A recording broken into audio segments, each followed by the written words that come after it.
Die geloof waardeur ek lewe, saamgestel uit die geskrifte van Ellen White. Hulp vir die armes van gees. Salig is die wat arm van gees is, want aan hulle behoort die koninkryk van die hemele. Matteus hoofstuk 5 vers 3. Almal wat 'n besef van hul diepte sielsarmoede het, wat voel dat hulle niks goeds in hulself het nie, kan geregtigheid en krag vind deur na Jesus te kyk. Die offers van God is 'n gebroke gees. 'n Gebroke en verslae hart sal U, o God, nie verag nie. Psalm hoofstuk 51 vers 19. Die mens moet van self ontledig word voordat hy in die volste sin 'n gelowige in Jesus kan wees. Wanneer hy self verloon word, dan kan die Here die mens 'n nuwe skepsel maak.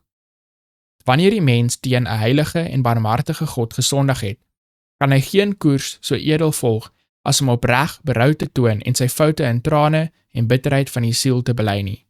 Dit vereis God van hom. Hy aanvaar niks minder as 'n gebroke hart en 'n verslae gees nie.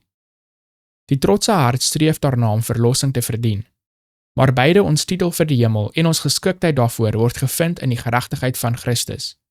Die Here kan niks doen tot die herstel van die mens, totdat hy, oortuig van sy eie swakheid en gestroop van alle selfgenoegsaamheid, homself aan die beheer van God oorgee nie.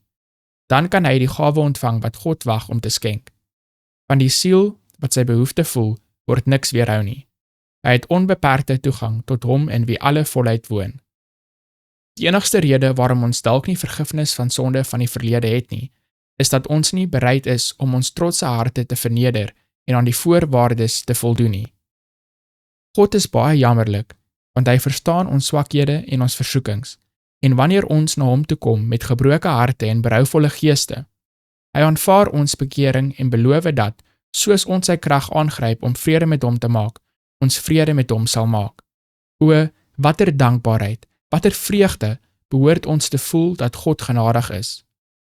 Die offer wat die soetste en aanneemlikste in God se oë is 'n hart wat nederig gemaak word deur selfverloning, deur die kruis op te lig en Jesus te volg.